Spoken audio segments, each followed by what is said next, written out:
സംസ്ഥാന സ്കൂൾ കലോത്സവവും സുരേഷ് ഗോപി അങ്ങ് തൂക്കിയതായിട്ടാണല്ലോ വാർത്തകൾ പുറത്തു വന്നുകൊണ്ടിരിക്കുന്നത്. പിണറായി വിജയന്റെ വിദ്യാഭ്യാസ മന്ത്രി ശിവൻകുട്ടിയുടേത്, അതേപോലെ തന്നെ കേന്ദ്രമന്ത്രി സുരേഷ് ഗോപിയുടേത്, ഈ മൂന്ന് പേരുടെയും പ്രസംഗങ്ങളുടെ പ്രധാനപ്പെട്ട ചെറിയ ഭാഗങ്ങൾ ഇവിടെ മുന്നോട്ട് വെക്കാം. ഇതൊക്കെ ചെയ്യാതെ പിടിച്ചെടുക്കാൻ പറ്റില്ല. എന്റെ തൊഴിൽ തൊട്ട് കളിക്കരുത്. എവിടെയും മതത്തിന്റെ പേരിൽ കലാപമുണ്ടാക്കാൻ വർഗീയവാദികൾ ശ്രമിക്കും. സിനിമയിലെ കഥാപാത്രങ്ങൾക്ക് പോലും ജാനകിയെന്നും സീതയെന്നും മറ്റും പേരിടാൻ സമ്മതിക്കാത്ത നിലയിലേക്ക് കാര്യങ്ങൾ നീങ്ങുന്നു. സമാധാനവും സന്തോഷവും ഇല്ലാതാക്കുന്ന ഇത്തരം കലാപകാരികളെ ചെറുത്തു തോൽപ്പിക്കാനുള്ള നല്ലൊരായുധം കൂടിയാണ് കല. നിങ്ങൾ കേട്ടില്ലേ? ശരിയാണ്, വർഗീയവാദികൾ ഉണ്ടെങ്കിൽ നാട്ടിലെ കലാപം ഉണ്ടാവും. ആദ്യം തന്നെ നിങ്ങൾ അതിന് ചെയ്യേണ്ടത് നിങ്ങളുടെ പാർട്ടി തന്നെ പലസ്തീൻ അനുകൂല മതം നോക്കിയിട്ടുള്ള പ്രകടനങ്ങള് നമ്മുടെ നാട്ടിൽ നടത്താതിരിക്കുക. ഞാൻ നിങ്ങൾ ഉദ്ദേശിക്കുന്ന ആളല്ല, സത്യമായിട്ടും. ജിഹാദികൾക്ക് വെള്ളവും വളവും ഒഴിച്ചു കൊടുക്കാതിരിക്കുക. എന്നാൽ തന്നെ നമ്മുടെ കേരളം നന്നാവും എന്നുള്ളതാണ് ആദ്യം നിങ്ങൾ മനസ്സിലാക്കേണ്ടത്. പല വെല്ലുവിളികളും നടത്തിയതാ, ആകെ അബദ്ധമായി. ഇത് എന്റെ പരിപാടിയല്ല, കൂട്ടുകാരെ കൂടി നിർബന്ധിച്ചപ്പോഴേ.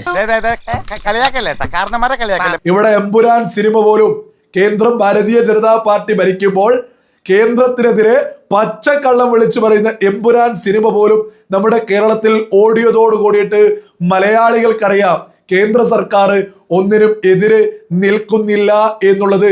കേരളത്തിലെ സാധാരണക്കാരായ കുട്ടികൾക്ക് അർഹതയുള്ള 1065 കോടി രൂപ കേന്ദ്ര സർക്കാർ തടഞ്ഞു വച്ചിരിക്കുകയാണ്.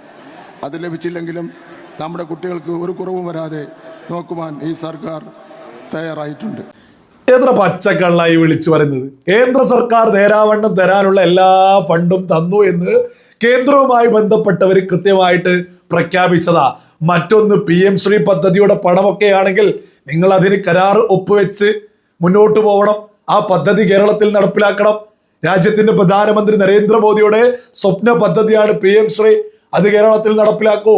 തരാനുള്ള അതുമായി ബന്ധപ്പെട്ട കൃത്യമായ ക്യാഷുകൾ നിങ്ങൾക്ക് തന്നെ കിട്ടൂ.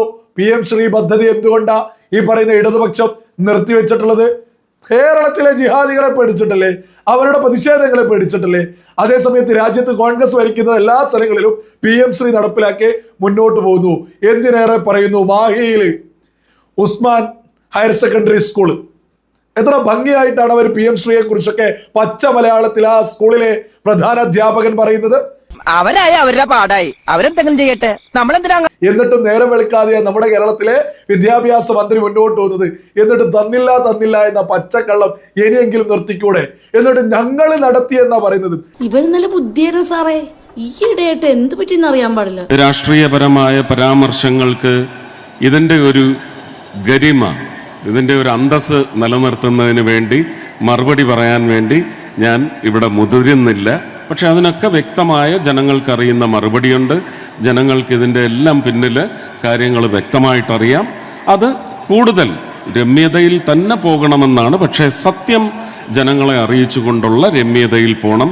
ഈ വേദിയുടെയും ഇത് കുഞ്ഞുങ്ങളുടെ മാത്രം അവകാശമാണ്. അതിൽ മറ്റൊരു വിഷയങ്ങളെ സംബന്ധിച്ചും മറുപടിയോ അല്ലെങ്കിൽ പ്രതിപാദിക്കാനോ ഞാൻ തയ്യാറല്ല.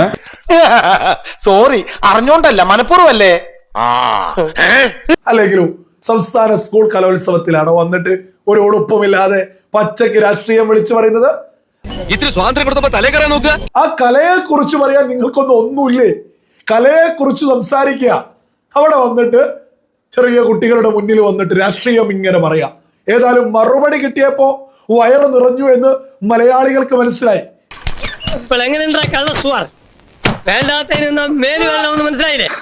നിങ്ങളിപ്പോൾ കണ്ടത് കടകങ്ങൾ, ഇനി കാണാൻ പോകുന്നത് ഹെവി പഞ്ചർ. ഇനി എല്ലാരും പിരിഞ്ഞു പോ. സ്വയം പിരിഞ്ഞു പോയില്ലെങ്കിൽ ഞാൻ ആകാശത്തേക്ക് വെടിവെക്കും.